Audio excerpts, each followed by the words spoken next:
اعوذ باللہ من الشیطان الرجیم بسم اللہ الرحمن الرحیم بہار قرآن 23واں پارہ۔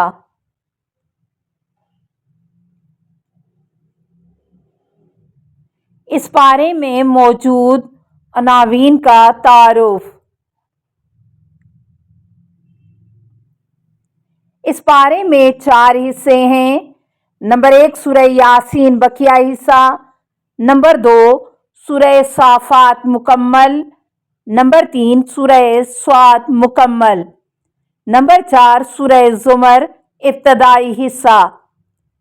نمبر 1 سورہ یاسین کے بقیہ حصے میں 3 باتیں یہ ہیں۔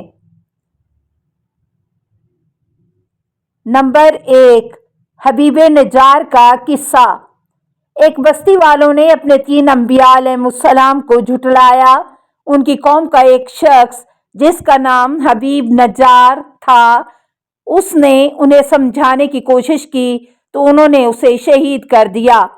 جنت میں جا کر بھی اس نے تمنا کی، کاش میری قوم کو معلوم ہو جائے کہ مجھے کیسی نعمتیں ملی ہیں۔ نمبر 2 اللہ کی قدرت کے دلائل۔ نمبر 1 مردہ زمین جسے بارش سے زندہ کر دیا جاتا ہے۔ نمبر 2 دن و رات اور سورج و چاند کا نظام۔ نمبر 3 کشتیاں اور جہاز جو سمندر میں چلتے ہیں۔ نمبر 3 قیامت، محشر کی ہولناکیاں، شور پھونکے جانے کا تذکرہ۔ اس دن مجرموں کے منہ پر مہر لگا دی جائے گی اور ان کے اعضاء ان کے خلاف گواہی دیں گے۔ نمبر 2 سورہ صافات میں کچھ باتیں یہ ہیں۔ جہنمیوں کا ایک دوسرے کو لعن طعن کرنا، جنتیوں کا آپس میں خوشگوار مکالمہ، حضرت موسیٰ علیہ السلام اور ہارون علیہ السلام کا خوبصورت انداز میں تذکرہ، حضرت لوط علیہ السلام کی قوم کا تذکرہ، حضرت یونس علیہ السلام کا مچھلی کے پیٹ کا تفصیلی واقعہ، قوم یونس فرشتوں کو اللہ کی بیٹیاں اور جنوں کو اس کے رشتے میں قرار دیتے تھے۔ آیات 139 تا 158۔ فرشتوں کی صفات، ہر ایک کے لیے مقام مقرر ہے، صف بستہ رہتے ہیں، اللہ کی تسبیح کرتے ہیں۔ آیت نمبر 164 تا 166۔ نمبر 3 سورہ صاد میں کچھ باتیں یہ ہیں۔ توحید، تمام انسانوں اور موت و حیات کے پورے نظام کے لیے ایک اللہ ہی کافی ہے۔ درج ذیل قوموں کے نام جنہوں نے رسول کو جھٹلایا اور عذاب کے مستحق قرار پائے: قوم نوح و عاد اور میخوں والے فرعون، قوم سمود، قوم لوط اور ایکا والے۔ آیات 12 تا 14۔ رسالت، حضرت داؤد علیہ السلام کا تفصیلی ذکر، حضرت داؤد علیہ السلام پر اللہ کی عنایات اور قضاوت کا واقعہ، حضرت داؤد علیہ السلام کو خلیفہ بنایا۔ آیات 17 تا 29۔ حضرت سلیمان علیہ السلام کی سلطنت کا ذکر، آیات 30 تا 40۔ حضرت ایوب علیہ السلام کا ذکر، حضرت ایوب علیہ السلام کا خدا کو پکارنا اور آپ کو پاؤں زمین پر مارنے کا حکم جس سے نہانے اور پینے کے لیے ٹھنڈا پانی جاری ہوا۔ آیات 41 تا 44۔ حضرت ابراہیم علیہ السلام، اسحاق علیہ السلام اور یعقوب علیہ السلام، حضرت اسماعیل علیہ السلام، یسع علیہ السلام اور ذوالکفل علیہ السلام کو نیک بابصیرت برگزیدہ کہہ کر یاد کیا۔ آیات 45 تا 48۔ معاد، بہترین اور بدترین گھر، قیامت کے بعد باتقوا افراد کے لیے ٹھکانہ دائمی جنت ہے، آیات 49 تا 54، اور سرکشوں کے لیے بدترین ٹھکانہ جہنم ہے، آیات 55 تا 64۔ قصہ حضرت آدم علیہ السلام، فرشتوں کو سجدے کا حکم، ابلیس کا انکار، تفصیلی واقعہ، آیات 71 تا 85۔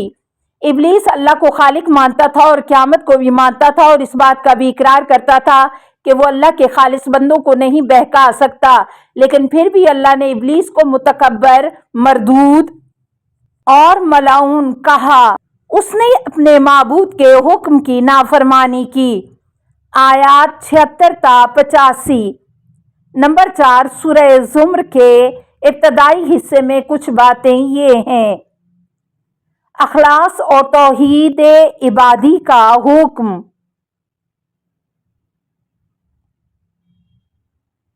شکم مادر میں خلقت، اے ایمان والو تقوی اختیار کرو، دنیا میں نیکی کرو، ہجرت کرو، یقیناً بے شمار ثواب تو صرف صبر کرنے والوں ہی کو ملے گا، آیت 10۔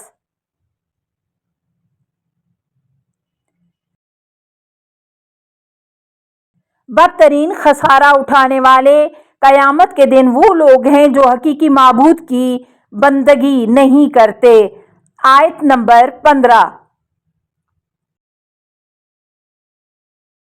اے میرے بندو، مجھ سے ڈرو، اور جن لوگوں نے طاغوت کی بندگی سے اجتناب کیا اور اللہ کی طرف رجوع کیا، ان کے لیے خوشخبری ہے، انہیں بشارت دے دیجیے، جو باتوں کو سنتے ہیں اس میں سے بہتر کی پیروی کرتے ہیں، یہی وہ لوگ ہیں جنہیں اللہ نے ہدایت دی ہے، یہی صاحبان عقل ہیں، آیات 16، 17، 18۔ سخت دل والے، جس کا دل اللہ نے اسلام کے لیے کھول دیا ہو اور اسے روشنی دی ہو، کیا وہ سخت دل والوں کی طرح ہو سکتا ہے؟ پس تباہی ہے ان لوگوں کے لیے جن کے دل آمادہ نہیں ذکر خدا کے لیے، یہ لوگ سری گمراہی میں ہیں، آیت نمبر 22۔ بہترین کلام، جس کی آیات آپس میں تضاد نہیں، جسے سننے سے خوف خدا رکھنے والوں کے رونگٹے کھڑے ہو جاتے ہیں، دل اور جلد ذکر خدا کے لیے نرم ہو جاتے ہیں، اللہ جسے چاہتا ہے اس کتاب کے ذریعے ہدایت دیتا ہے، آیت نمبر 23۔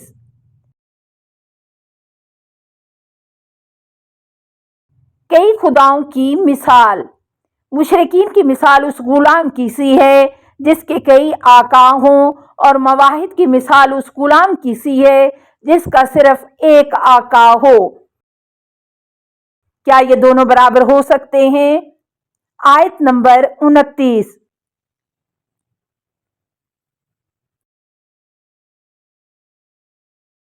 اسلام شناسی، التماس دعا، اللہم صلی علی محمد و آل محمد و آلہ الطیبین الطاہرین المعصومین۔